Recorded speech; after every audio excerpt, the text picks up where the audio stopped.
Good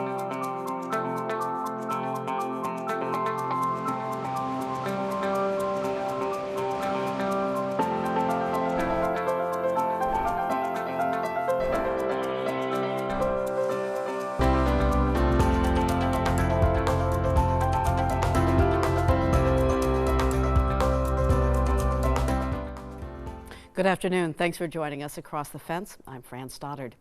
Vermonters are hearty and self-reliant, but hunger is still a very real issue here, and COVID-19 shed light on the need in a new and glaring way. Vermont's two major food security organizations to combat hunger are noted nationally for their work, and today they come together to let us know how we can best help ourselves and our neighbors. I want to welcome CEO of the Vermont Foodbank, John Sales, and the Executive Director of Hunger Free Vermont, Anor Horton. Thank you both for coming in. Great to be here. Thanks for having us. So John, let's start with you. Can you, just in a nutshell, tell us how your organizations actually differ? Sure. Well, we work very, very closely together. The food bank's core mission is actually distributing food. Last year, it was 19 million pounds of food to 300 partners all across the state. Those are food shelves, meal sites, senior centers, homeless shelters, after-school programs, schools and hospitals. And we also do some direct programming. We do run a culinary training course and do a lot of nutrition information and just getting out there and touching people where they are. Great. And Anor, you're Hunger Free Vermont. Yes. So Hunger Free Vermont, we are Vermont's statewide anti-hunger advocacy, public education, training, and technical assistance organization. Okay. So we work on legislation to make nutrition programs easier to use, to make sure that here in our state and at the federal level too, we're doing everything we possibly can to make sure that everyone has a right to food. Our mission is to end the injustice of hunger and malnutrition for all Vermonters.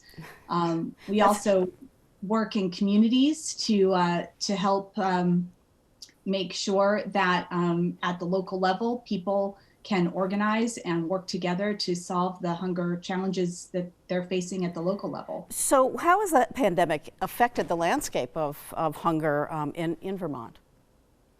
Well, I don't think anybody viewing your show today is going to be surprised to hear that it's been a huge challenge, and hunger has increased really dramatically as a result of the pandemic here in Vermont. In fact, the University of Vermont researchers have found that over the course of the pandemic so far, so since March, 1 out of every 3 people in our state has experienced challenges with getting enough food. That is an astronomical number. We've really never seen a number that high in the living history of Vermont. And we have a graphic with that statistic, and also that the food bank distributed 62% more food than usual. Well, yes, the need just skyrocketed, and so we had to respond. And the first thing the food bank did when we realized that this was happening was get more food. The federal government stepped up, our donors stepped up, and we just knew we needed to get food out there as quickly as possible. With great partnership with the state, early on we had the National Guard, and the state emergency operations folks have really been helpful. Right. Amazing. The community, schools, restaurants, everybody really stepped up, and certainly the government relief funds were helpful. Are there other things that you've learned during this challenging time about Vermont or hunger or this landscape? John? Absolutely. I mean, when you think about what Anor just said, what we've learned is so many people are just really at the edge, and it's losing 1 or 2 paychecks, and they need help paying the rent. They need help getting food. As we know, food insecurity is simply financial insecurity. There's plenty of food in the grocery stores. It's just a matter of people having the disposable income. And oftentimes the food budget is what gets cut because it's fungible. The other things have to be paid, and you can skimp on food. We also know that we need to get closer to people. We can't wait for people to come to us. We need to be able to bring the food to them. Transportation is a huge issue in Vermont. And really, stigma still exists. Going to the food shelf is not something that people want to do. And we need to find ways to make it more comfortable, because this is here for people. Absolutely. And, you know, John, with the pandemic shining this new and ongoing light, Vermonters have stepped up, and you've been, you know, local and national supporters have stepped up in these new ways. How are you leveraging this really significant support to move the needle on food insecurity in the short and the long term? Yeah, well, and I'll just say thank you to all of our donors, because people have stepped up in a big way.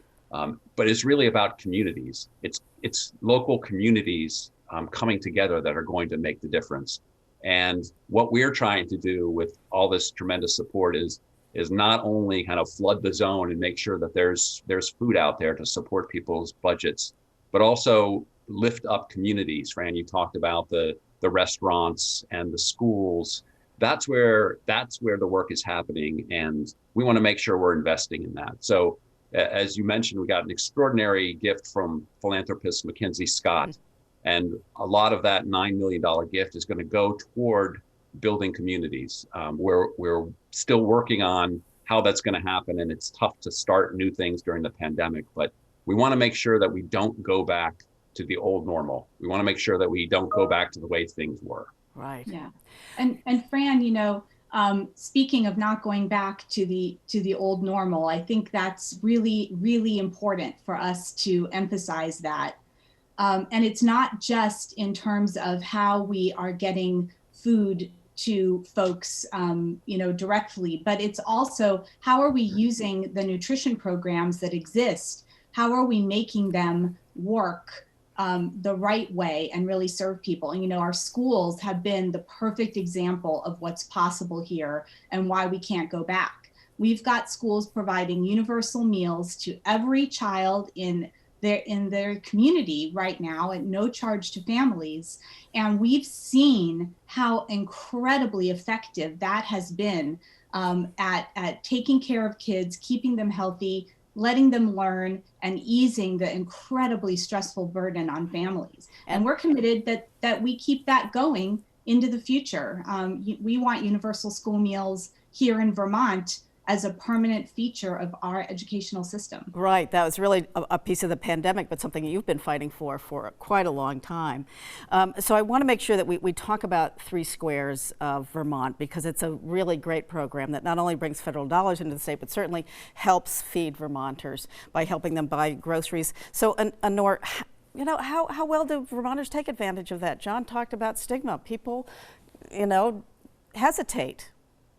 Yes. How can we do better? Yes, well, you're absolutely right.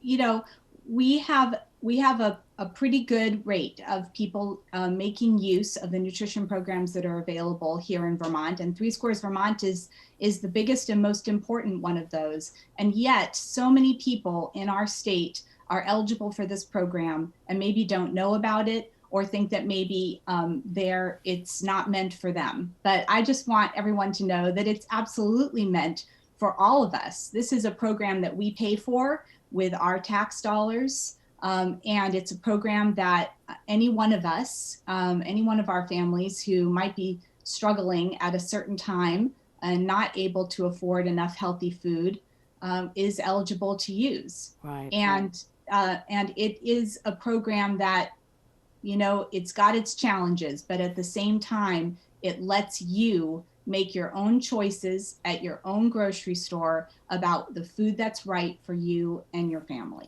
With a card that just looks like a credit card. And John, this also helps our whole communities and local businesses, and right? Absolutely. And, you know, we work a lot with local farmers, and both getting food donated and purchasing food from our local Vermonters who are growing. And they are also in our grocery stores. And, you know, 3 Squares Vermont gives, like you said, it's a little credit card that you can go in and buy food, including that local food. So a boost to your food budget is something that's going to help you make choices, as Anor said, that are right for people and for their families. You know, I get calls from folks who are, you know, for instance, have celiac disease and can't eat gluten, and to be able to find something at the food shelf in donated foods is really challenging. So people need support, and Three Squares Vermont is the most effective and efficient anti-hunger program in this country. So how do people sign up, Anor?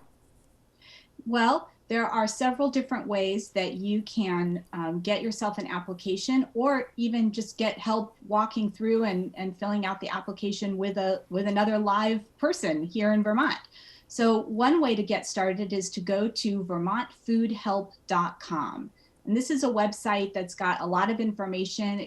You can find out if you're likely eligible, and you can choose whether you want to start filling out an application online or call somebody to help you. Another way in our, of course, our cell phone age is that you can text. You can text VFB SNAP, VFB SNAP to 85511. And that's another way you'll get a couple of initial screening questions texted back to you that'll help determine if you're eligible for Three Squares Vermont. And you can also get connected to a live person who can help you with the application. It takes some steps, but it's not that hard. And there are people here in Vermont who are ready to help walk you through that process. And there's even a phone number that you can call, the 855-855-6181, which is fantastic. And also, you guys both have your websites, which are very clear and offer a lot. So I just want to put your websites up there. John, why don't you just read those out loud? Sure. You can go there. To visit Hunger Free Vermont, you go to hungerfreevt.org. Visit the Vermont Food Bank. It's vtfoodbank.org. And either one, it's clear when you get on that landing page, if you're looking for help, where you need to go. Okay, so we just have a few seconds left. Just how do we get people out of that place of stigma and encourage them to sign up? What do you say?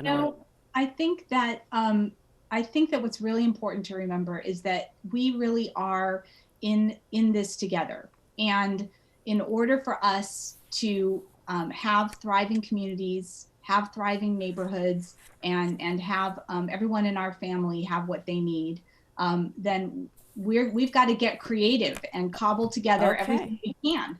So, Anor Horton of Hunger Free Vermont and John Sales, CEO of Vermont Food Bank, thank you so much for joining me today and encouraging people to get Three Squares Vermont. Thank you. Thank you. Pleasure to be. And thank you for joining us across the fence. I'm Fran Stoddard. Stay well.